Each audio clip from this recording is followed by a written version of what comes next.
Oh, what an interesting question. Zach, what's your opinion on a 20-year-old ex-heroin user who switched addictions to making art and music, but I still smoke weed and DMT? Thoughts? Look, man, I got no judgment. I mean, it's all up to, like, what's your pain threshold?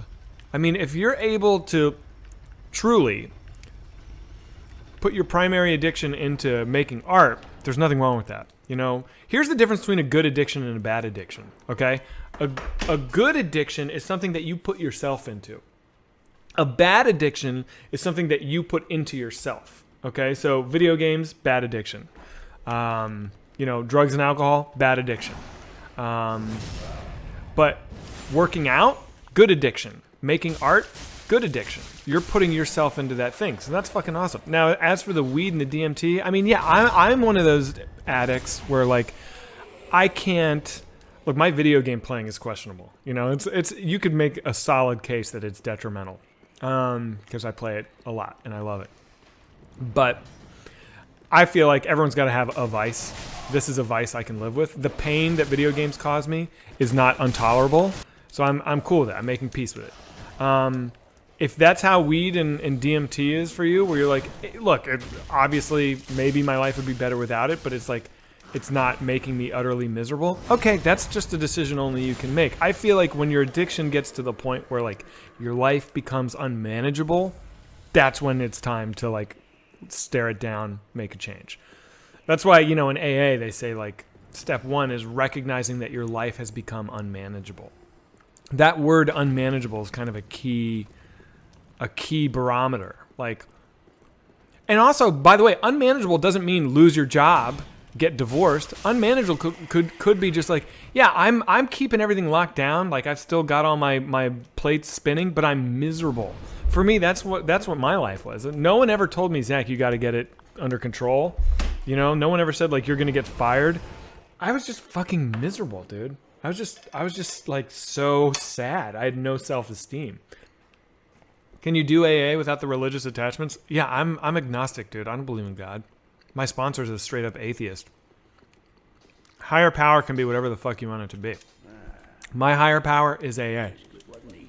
There's nothing wrong with that. You don't need that. That's I was with you, man. I was like, I don't want to go to AA and get all Jesus-y and all that shit. I fucking hate that stuff. That shit traumatized me as a kid. You know, it doesn't matter. You don't need to worry about it. What advice would you give someone who thinks they may be an alcoholic but doesn't know what to do? Go to an AA meeting late if you want and leave early. Just go look at it.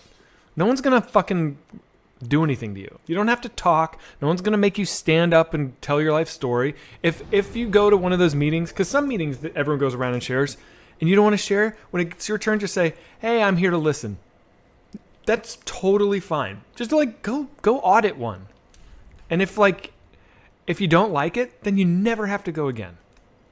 And no one's going to be mad at you. You're not breaking a rule. It's totally acceptable. And I've said this before, the difference between an alcoholic and a hard partier, if you don't know if you don't know, like, maybe I'm not an alcoholic, maybe I am. First of all, non-alcoholics don't really pull their hair out wondering if they're alcoholics. So, hate to tell you, but it's suffering. If you're suffering, if your use is causing you pain, you might just be an alcoholic. You know it's an issue if you're sneaking off to get hammered. Yeah, if you're drinking in secret, that's pretty concerning. If you've set like boundaries for yourself and then cross those boundaries, that's a bad sign. Like for me, I remember I'd be like, I'm not gonna drink this month. A weekend, I was just like, I'm fucking miserable. Or I'd be like, I'm gonna go to this party and just have 1 or 2 drinks, and then I'd be like 9 drinks. How would one suggest AA to a loved one in a non-judgmental or hopefully the least perceived as judgmental as it can be tricky to talk about? That's so difficult, man. You know, no one's going to get sober unless they're ready to. There's nothing you can say that's going to make somebody get clean. They just have to hit their thing. Now, what you can do is take care of yourself and establish your own boundaries and what you will and will not tolerate. And, you know, if that pushes them towards their bottom, where they're going to fucking get clean, great. But you're not going to say something like, maybe you will. Maybe if they're ready, you could be like, Hey, but I guess if you had to say something to someone, I'd be like, hey, I've noticed that, your drinking has it seems like it's not doing you any favors. It seems like it's making you unhappy, and I got to be honest, it's making me unhappy. And I don't say this to make you feel bad. I say this out of love because I want you to be happy. I want you to be living your best life. So like, if there's anything I can do, again, say like, this is with love. If there's anything I can do, I'm here for you. I guess that's what I'd say to somebody. What if their rock bottom is likely fatal? Well, then, yeah, then it would behoove you to say something, but you have to recognize the truth of the situation is that, like, whether they go there and whether they drink themselves or shoot themselves to death, shoot, it's not up to you. It's up to them. You know what I mean? So you have to kind of divorce yourself from the notion that, like, this is at all within your power. It's not something that you can control. They're just going to do what they're going to do. Now, you can set boundaries for yourself and you can nudge them gently, but like, you have to be prepared that they're going to, if they've already, like, jeopardized their body and their mortality for this, like, put yourself in the correct context, man. Like, your feelings are not going to be like higher on the list than their own survival. So, just be realistic about what you're asking from who. So my dad was an alcoholic for pretty much my whole life, growing up at least. Okay. And he got sober about 10 years ago, something like that. And he used AA also. Okay. And he would make the same, because I'm an atheist. Like, sure. And he would make the same kind of argument, like the higher power can be whatever you want it to be. It could be a rock, he would always say. And people have always said that to me too, and that's never helped me. I've never really understood. Yeah, I don't get it, man. Right. I think the point of them saying it could be a rock is just to impress upon you that it doesn't have to be God. And you know what I mean? Like, but here's that was never a satisfying thing for me to hear either. But the way that I think about it, and also I'm not an atheist, but I'm definitely agnostic. Sure. It just has to be something bigger than you or outside of you. It doesn't have to be even bigger than you, but it can't be you, because here's the problem, right? You are not powerful enough to overcome your addiction. If you were, you would have done it by now. You know what I mean? So that's really why step one is admitting that you are powerless over alcohol. It's like, if you coulda, you woulda, but you can't. And I think that's the thing, is like, so many addicts just eviscerate themselves because they want so badly to get clean, but they're unable to. And so AA starts with, like, recognize that, like, acknowledge that you can't do it. If you could, you would, right? But so do you ascribe your ability to get clean as giving yourself to some other power that existed outside of yourself? And if that's true, then what was that for you? Like, how did that manifest? Well, it's a complicated question you're asking, and the best answer I can give you is just my own personal experience of it, right? And so for me, as an atheist, where I was like, there is no higher power. I could make up some bullshit, or I could say, I have seen all of these other people who are way worse alcoholics than me get sober through working the steps of AA. So to me, the 12 steps of AA became my higher powers. Like, I don't know, like, I don't understand it. There's a clear impact and a benefit to that facilitates, getting clean. But treating it like, like a forefathers type, this sacred document that, like, oh, the 12 steps were written and they're this perfect recipe to getting sober, just seems erroneous. But I'm not doing that. I'm just saying, like, other people have done this and it's worked. So I'm gonna just trust that it'll work for me. Is it an all or nothing thing, or can you say, like, no, I don't believe that there's any, super, spiritual, supernatural entity or power or anything that exists outside of myself, but I still want to work the program or get, so is that even possible? Or Yeah, is it but treated here's, like this, I think that, you have to buy in completely? I think that you might be getting hung up on, like, some super spiritual thing outside of yourself. Because what I'm saying, there's really not necessarily a spiritual thing. Like, I'm saying, like, AA as an entity outside of myself, as in a place where I can go to like by osmosis get relief from like listening to other alcoholics who have the exact same affliction as me, and to like get strength kind of from them, is like, that's real. Like, that's a thing that does exist in the real world, you know? And so if I call that my higher power, I'm cooking with gas, you know? And every like concern that you have is like completely understandable. And I've thought the exact same thing. It's like, I don't believe in God. This whole thing seems to be about God. And like the whole, like, it could be a rock just seems like idiotic to me. I wish I could be like really eloquent and like really like, you know, give you the perspective that would like crack the code, but that code's only going to crack when you kind of like start to like dip your feet in yourself. You know what I mean? Like, I can't just like give you the shortcut to having this all make sense. Like, you're going to have to of like move on faith a little bit.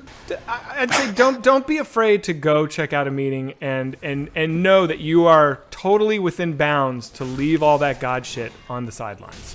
You know, again, I've said this before, but my sponsor, hardcore atheist. Dude's been sober 30 years. He's fucking awesome. And it's like, whenever I bring these things up with him, he's like, yeah, you don't need any of that shit. That shit doesn't, you know, there's a way to navigate that program without believing in God. If you don't like higher power stuff, you can always try a smart recovery program instead of AA. I don't know what that is, but sure. There's more than one way to skin a cat. I certainly don't think AA is the only way to get sober. And it's like, I'm sure I've said this on the stream before, but if anyone's listening to this conversation, like thinking of getting sober and not sure if they're ready or not, I just think, I always thought once I started, I could never go back, and like the party was going to be over. Once I admitted I was an alcoholic, it's like, party's over, you know, life will never be as good. It's like, dude, you can try not drinking for a limited amount of time, and like, They say in AA all the time, like, your misery is like, what is it? I'm going to get it wrong, but it's like, your misery is like, will be refunded to you at no cost, or something better than that. I'm butchering the fucking pithy joke, but it's like, you can always go back, man. Like, you know, like you can try it out, see how it suits you. And I don't think there's very many people that have been like, yeah, I tried being sober for a while, it sucked. Or if there are, they're not addressing some of the issues that caused them to drink in the first place. You know, there's definitely a miserable, sober, dry drunks out there. But if you really like, you know, take it seriously and kind of address like the situation that got you in this sort of a mindset in the first place, and you tackle that head on, you're going to be a happier person. You just will. So there's really nothing to fear on the other side of that door, is my point. Worst case scenario, you have a couple of boring months or something, and then you go back. Yeah. You know, it's not like a whole lot of time lost, as opposed to, you know, dying at 32 of fatty liver disease or something. And if the idea of a couple of boring months sounds like horrifying to you, then like there's something you really do need to look into. Because you could be living a happier life, you know, than you are. Shrooms help me quit drugs. I believe you. I think shrooms are wonderful. I am never going to talk shit on shrooms. Even as a sober guy, I really think that shrooms can be tremendously therapeutic. I'm sober, but I do actually have like a weird thing where I feel like psychedelics are something I have not closed the door on. So you'd be surprised how many sober people are open to acid. I haven't done acid or shrooms since I've been sober, but I'm not saying I'll never do it again in my life. Zach, the weed becoming legal, will you start smoking again eventually? No, dude, I'm an addict. I will not be able to like moderate. So if I started smoking weed again, I would probably quickly turn into you know, when I did smoke weed, I was a like wake and bake dude, you know what I mean? It's not good for me. You're a wake and bake dude and it kills you? Well, then stop doing it, dude. Get help. I'm not joking. Get help. People will help you. You don't have to do it all by yourself. I think Sam smokes? No, Sam doesn't blaze either. Sam's pretty much clean, like me. Soberest kids you know? Yeah, Trevor's not sober. I don't think Timmy's sober. I think Darren is in effect sober, but he's not sober like me because he's an addict. I think he just stopped. Like I need to, you know, I'm fucked up. You're an unkindled, aren't you? Since you don't drink, did you transition to kombucha or something else? Spindrifts? I love Spindrifts. Lord knows. Yeah, I was a big like bitters and soda guy. that kind of shit. Zach, for Deep Boys, could you talk a little bit about how you got sober, if you're comfortable with that? Like if you went cold turkey or did rehab or AA. Thank you, love you too. But I got sober. I went the 12-step route, and it was tremendously helpful. And if you are curious, you can go audit a 12-step meeting without committing. No one's going to get mad at you. No one. It's totally fine. So if you're just wondering what all the fuss is about, pop in. Come late, leave early, do whatever you want. You don't have to talk to anybody. You don't have to share anything. You can just, if it goes around, somebody asks you to share, just be like, I'm here to listen. No one's going to give you a hard time. Nothing bad will happen there. I thought it like party's over once I go check this out. No, it was fine. And the great thing about all of this is that like I don't care where you live. I don't care like how many people you know that are sober. You might know 0 people in your life that are doing this. There are people in your town that are close that want to help you. That are like eager to help you. And I know that's true. I know it's true. Yeah, and they're easy to find, man. You can find them in 30 seconds, and I'll give you a clue. They're in the front of the phone book, all the way at the very front. And that's what I did. And I tell you, my fear that the party was over was unfounded. I enjoy my life so much more without that shit. I have so much less anxiety and less fucking dread. I mean, I had no self-esteem. I was riddled with anxiety. It's always kind of reflective of what's going on in your life too, you know, like family issues, or you know, if you're having a harder time in your life, it makes it harder to get off of that. Yeah, maybe. Yeah, I to a degree, I agree with that. I think that yes, but I also think it's its own problem. You know, you can have a wonderful circumstance, have a lovely family and a thriving career, but if you're a fucking alcoholic and you're drinking all the time, you're gonna be miserable, dude. You can do it. Here's the other thing. I've done my whole neuroplasticity spiel. Forgive me for everyone listening to this that's heard it before, but here's a little anecdote or analogy or whatever I'm trying to say that really helped me early stages of sobriety. If you walk to work every day in a field of tall grass, it's going to be easy if you take the same path to and from work every day, because you will have worn it down, right? It's going to be wide and flat and easy to see, and it's, you know, it's easy to walk that path. However, if one day you decide to walk a new path that you've never taken to work, it's going to be very hard. You're not going to be able to see it. You know, the grass is waist high, so you're going to have to like step high. You're going to move a lot slower. You're going to get bugs all over you. It's not going to be easy.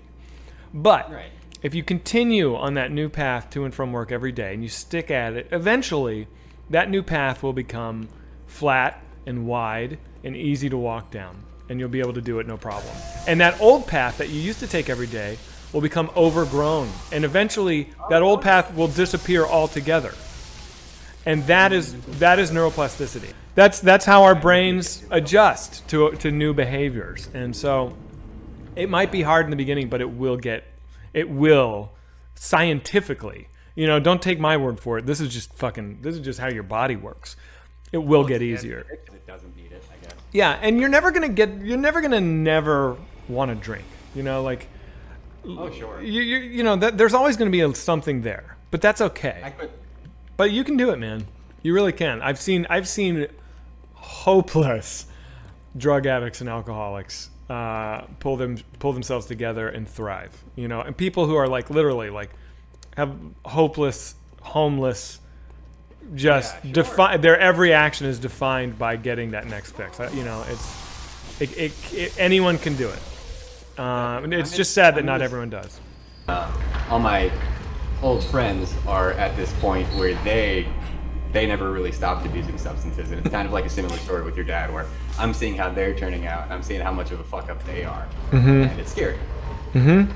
Yeah, and it's gonna, you know, it only gets worse, dude. You know, it's progressive. You know, if they're in a tough place at 24, wait till they hit 35. You know, it's not gonna be pretty. Yeah, man. Well, dude, keep it up.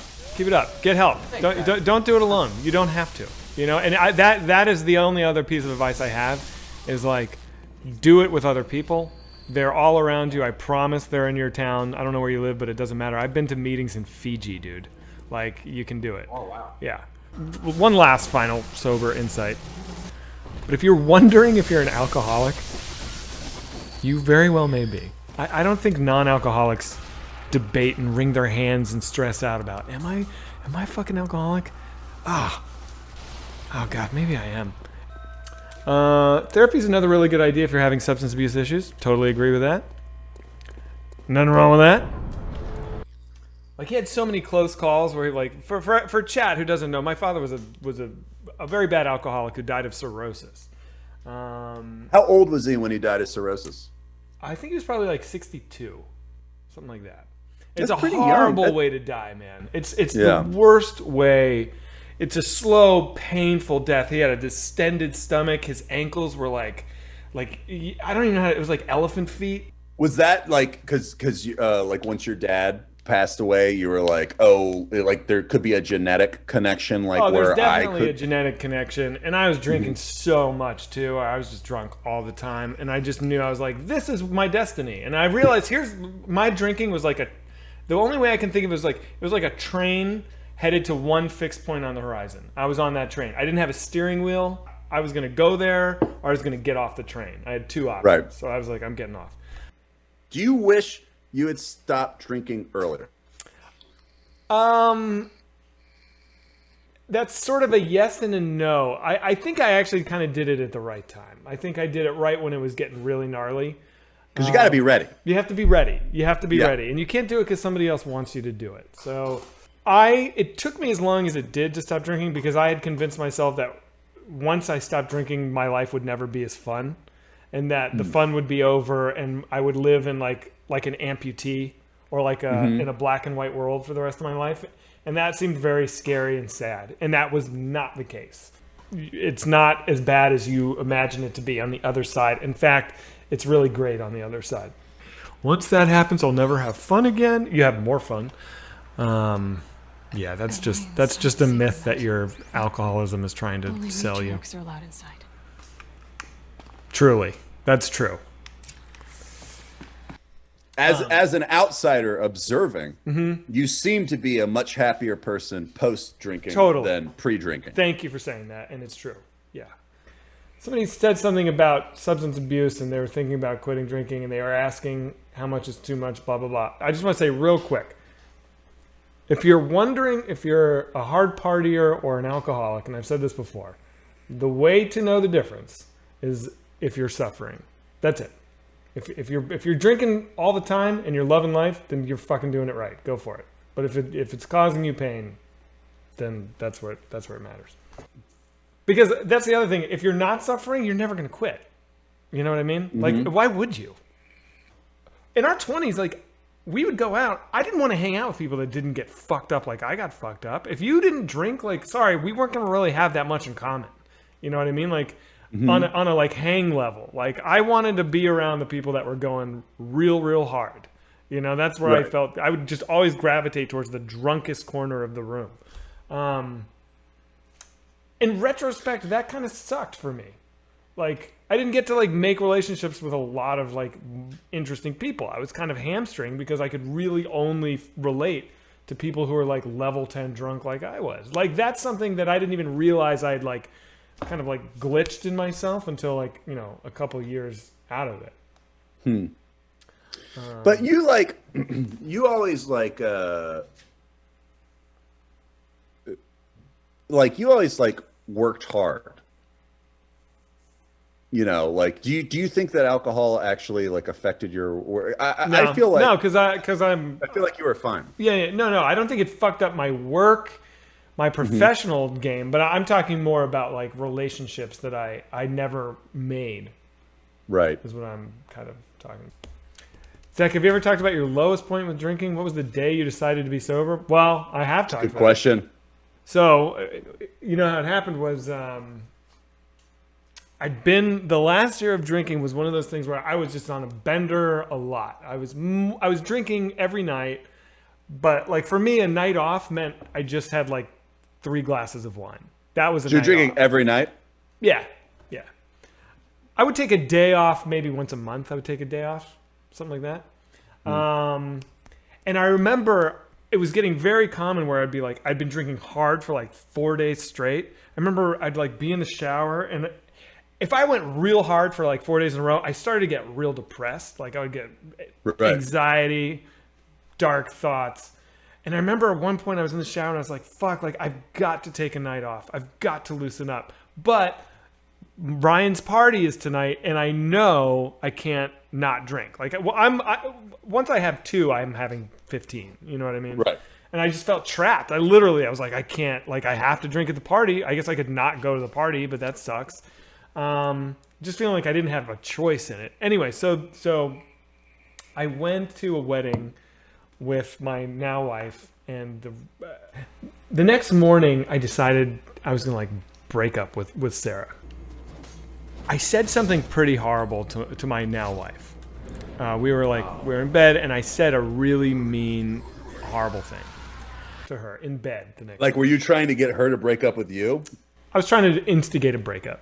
Yeah. I said something like pretty gnarly, and she started to cry, and I went into that like guy mode of like pull out, like bail, backpedal, fix it. I didn't mean it. Yeah. And I started my mouth just started going. It was like, you know what? No, I didn't mean it. And then I said, you know what I think it is? I think I'm really angry at you because I'm committing suicide in slow motion and nobody seems to care. I was like, holy shit. Yeah. And I realized as I said it, I was like, that I was telling the truth. And that, like, I was angry for that reason. And I was committing suicide in slow motion. And my dad had just died of cirrhosis like the month before, you know? And I was just like, I'm following the path like exactly like that. And I was just like, as soon as I said it, I was like, you can't unring that bell. Like, that toothpaste is out of the tube. And I was like, I'm an alcoholic. And I was like, I need to stop drinking. And she's the best. And she was like, okay. She like got up and like poured our tequila down the sink and like had my back. And I said, I was like, you know what? Like I'm an alcoholic and I have to get sober. And I got help immediately. I called a dude I knew that was sober.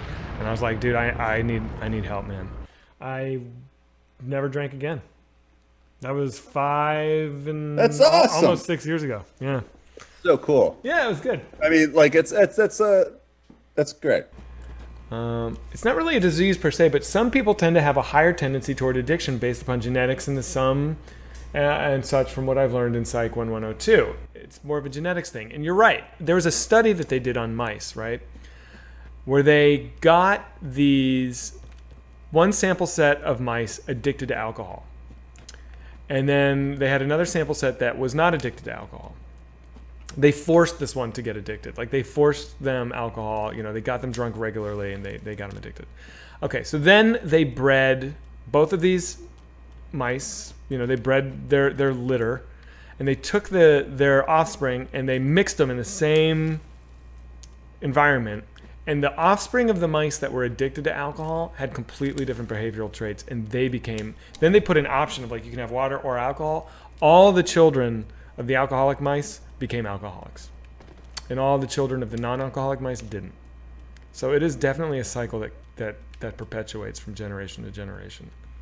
The problem is the moment you start handing off to genetics, you are creating an excuse for yourself to make the mistakes you consciously made. I don't know if I agree with that attitude. Look, you can cite genetics as a contributing factor to your addiction, and it doesn't excuse you, but it can help you understand why you're doing it.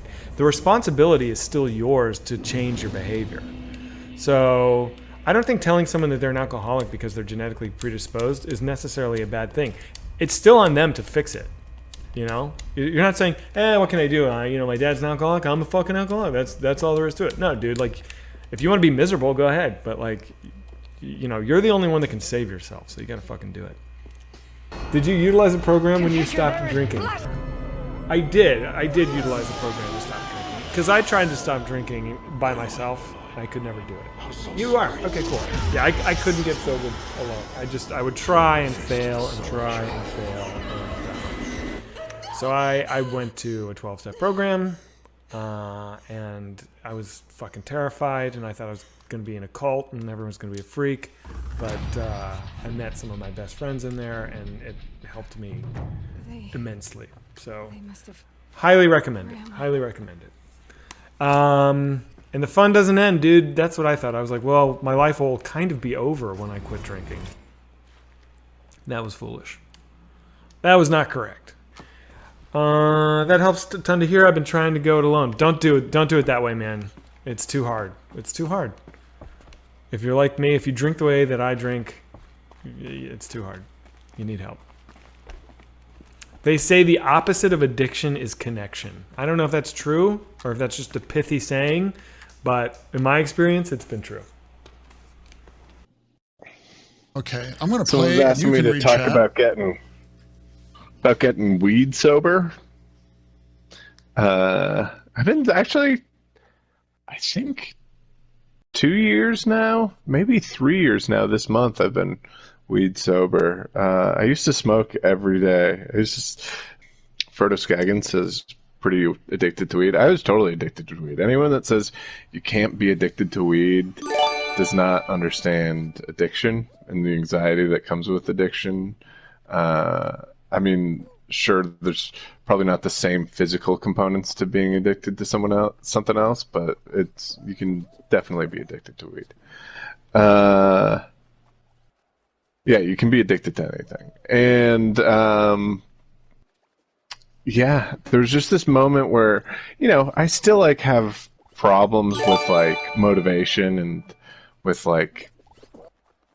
getting stuff done, and my life isn't exactly where I'd like. It's not like I'm completely content with where I'm at in my life at this point. And so I was like, I can't give myself these productivity ankle weights. I need to get my life together in some way. And maybe one day down the road, when I'm content with the way things are going, I can go back to that. But I just, had to give it up, especially because I think part of me was started to use weed as a part of my personality, at parties and stuff like that. I would be the guy who was good at rolling joints and use weed as a way to connect with people. And yeah, I just got to a point where I was I don't think I want to try living without that. And there's also a big part of me that was if I didn't have weed, I couldn't be completely comfortable. And it was also a way that I would actively check out of life. It was all right, if I smoke some pot, no one can ask me to do anything for the next 3 hours. I'm not capable of doing anything for the next 3 hours. And it was a way of being not responsible for my own time. And yeah, sometimes you got to step up and take on some responsibility, and you can still have fun without it. How'd you do it, though? I stopped smoking weed. That was it? What it was, I'd say if you have to quit anything, give yourself some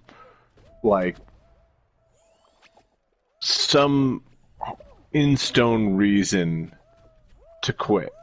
And you can find a million reasons to quit something, but for me, at that moment, I had a weed card, and my weed card expired, and weed was about to be legal. This was in September, and in January, weed was going to be legal. And so I told myself that I need to quit because I'll, save. I shouldn't renew my weed card because weed's about to be legal. I won't need to buy a weed card. And so I told myself, all right, take a break till January, till it's legal. And then, by the time January rolled around, it was I think I like this. I like not having this anxiety that I'm not giving it my all. Did you quit drinking and smoking weed at the same time, or did you do it differently? Staggered. It was like 5 months apart. I quit drinking first. You didn't drink as much as you smoked weed, though, right? No, I mean,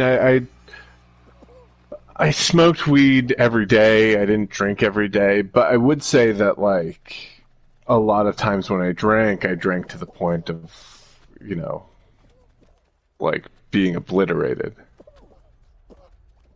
And so that's like, I quit drinking because of like the anxiety that it gave me just wasn't worth it anymore. At some point, you got to be like, yeah, I've been drunk. I've been there. I've had that kind of fun with my friends. I can do it again, but I can also like see what else there is. So years ago, I knew this guy. He's this Buddhist guy. He was married to our old manager. Really nice guy, and I was going through this period where I was taking a break from smoking pot and drinking, and he offered me $1 to quit smoking. He was like, "You smoke?" He was like, "I'll give you $1 to quit."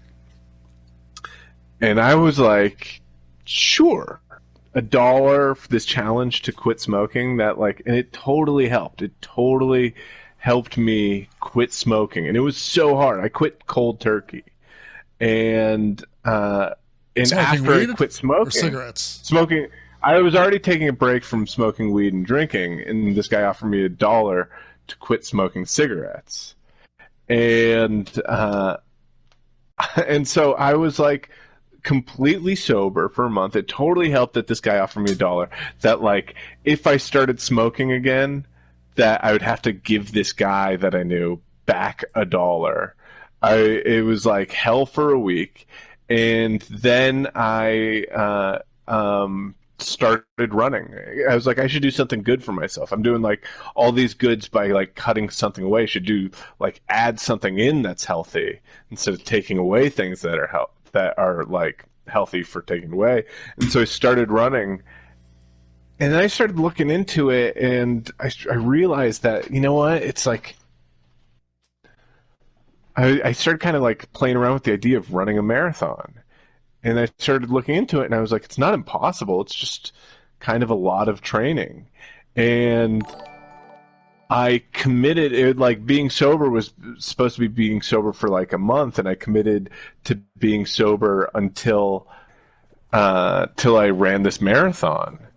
And I lost a bunch of weight, and I ran this marathon, and part of running the marathon was like, in this book I read was like, don't give yourself a time goal, just like worry about finishing.